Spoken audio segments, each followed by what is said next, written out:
tayo ngayon. Nandito ho, nangunguha, nagnanakaw. Hindi na, nangunguha po tayo ng tanglad. Yan si Ate Talia. Yan, ang tagakuha natin ng tanglad. Dito ho yan sa kapitbahay namin. Ang ganda-ganda ng kanilang tanim mo. Mani at saka okra. Oo, may mani po. No? Yan o, mani. Yan, mani yan. Ari, okra. Nalang wala pang bunga na. Wala pang bunga. So yan o, ang taba ng kanilang tanglad. So, kunti lang. Ilalagay lang natin kasi may luluto tayo ngayon. Ang luluto po natin ngayon ay nilagang baboy. Pero may tanglad. Kasi, Lasan mo na lang ng... kasi ito, Ilongga din, alam niya yan. Kapag nagluluto kami doon sa Bacolod, ano daw, na may tanglad. So yun. Yan o. Ay, ang ganda. Ito mo, laki-laki ng puno. Ay. So, sarap talaga dito sa probinsya. Yun, uwi na tayo. Thank you po. Yan o. Kahapon daw hanggang dito. Yun, medyo mataas dyan. So yun, may tubig din doon. Malapit pala, pero sana hindi naman lumaki. Sana hindi lumaki yung tubig. Kasi may mga bahayan dito. Hanap po tayo ng salay. Yan. Galing na po tayo doon sa bukid. Diyan lang po yan sa kabila. At lumakad po tayo doon. Doon po ay may tubig. Yun po yung area na pag dito ho, nauuna silang nagkakaroon ng tubig kasi medyo mababa po yung lugar nila doon. So, binisita ko rin po yung kaibigan ko doon na na-stroke po siya. At nakakaawa po kasi ang sitwasyon nila dahil lubog din sila sa tubig. So, mamaya, pag nagluto po tayo nito, bibigyan po natin siya ng ulam doon para na sa ganun ho ay libre na po ang kanilang ulam. So, yun po. Matagal ko na rin po yan siyang binibisita. Last time po ay bigyan ko yan siya ng gamot. So, sana ngayon ay mabigyan po natin siya kahit papano, kahit sa maliit na bagay. Mabibigyan po natin siya ng tulong kahit sa kanilang pag-ulam lang. Mag-asang ko lang po ito. Ang ating gunting. At ito pong ating payong kasi kapaka po nakutan tayo ng ulan. Kumuha na po tayo ng salahi. Ito may sobra pa. So, ito po ang ating nilagay. Madami na po ito actually. So, kaya po tayo magluluto ngayon ng nilagang baboy po ang ating lulutuin. So, kung makikita nyo po, ang dami namin gulay. Kasi ito po, ay may nagbigay po sa amin ngayon ng gulay. Actually, pinabili ko po ito. Alam nyo po kung saan? Sa Baguio. So, yun. May Baguio po ngayon, pero sa Baguio po ito galing. Totoo po yan. Kasi ito po ay galing Baguio na mga gulay. Isang supot po ito. Pinabili ko po doon sa aming kapitbahay dahil pupunta po sila ng Baguio last 3 days ago. Sabi ko kung pwedeng makabili. So, ito po yung lagayan yan. At nilagay ko po dito sa lagayan ng aming gulay sa ref. So, halos hindi po siya magkasya. Kasi ang laki po ng, yan, kagaya niyan. Ang laki po niyan. Hindi na po siya magkasya. So, tapos, hari po, kasama po ito, yung maliliit na patatas. At makikita po talaga na lutong po talaga. Malutong po talaga siya at fresh pa po talaga. So, yun, yung patatas, inano na po natin. Bitalatan. So, ito po, may baboy po tayo dyan. At ang ilalagay po natin, ilalagay po natin sa ating nilaga ay itong salay. At saka maglalagay po tayo ng aswete. So, sino pong naglalagay ng aswete sa kanyang nilaga? Ayan, natapon. So, yun. Ito po ay last summer, binigay po sa akin ito ng aking tiyahin po doon po sa Tuwe. So, inipon po nila to. So, ito po nilalagay po natin sa nilaga yung aswete. So, panoorin nyo po ang ating pagluluto ng ating nilaga. Dahil tamang-tama po yan ngayon. At ngayon po ay bumabagyo, umuulan. Yan. So, masarap po humigop ng sabaw. Kukuha tayo ng 2 kutsarang aswete.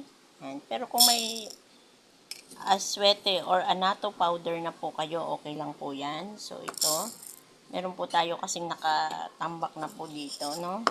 Na anato seeds or aswete. So, ang gagawin po natin dyan, bababad po muna natin siya sa mainit na tubig.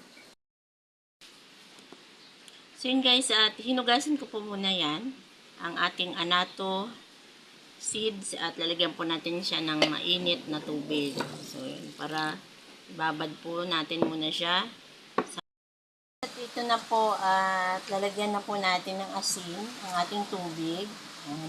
Naglalaga po kasi ako, hindi ko na po siya binigisa. So, diretso na po ang ating mga ingredients, sibuyas, kamatis, bawang, yan po. So, hintayin po natin kumulo yan. Pwede po rin po natin lagyan ng bay leaves para sa ganun po ay mabango po ang ating baw. Hintayin po natin ang ating karneng baboy. Yan po.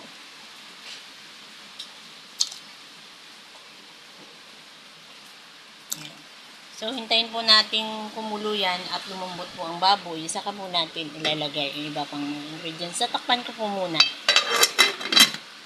Sobrang lakas po ng ulan at ngayon po ay bagyo talaga.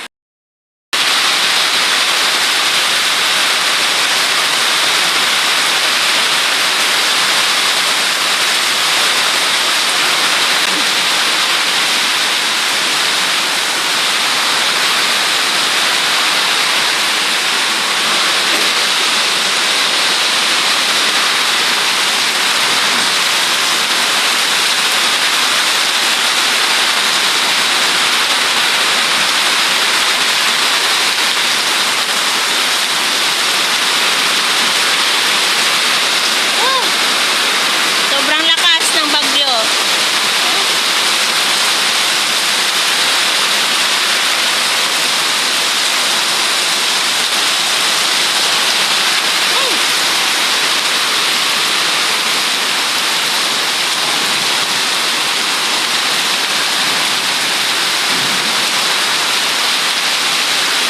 Sobrang lakas ng bagyo. Yun o, si Ka-welder nandun pa sa taas. Nagtatali ng bubong. Kasi nilipad na yung isang bubong namin.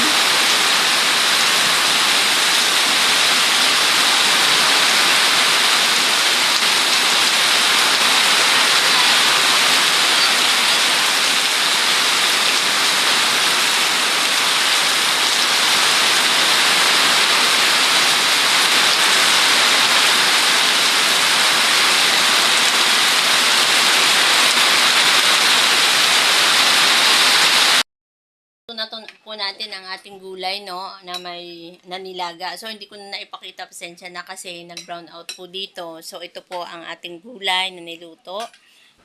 Nilaga. Dadalhin po natin ito kay Ate Salve. Kasi siya po ay na-stroke. So, hindi po siya makakalakad. So, nakakaawa naman.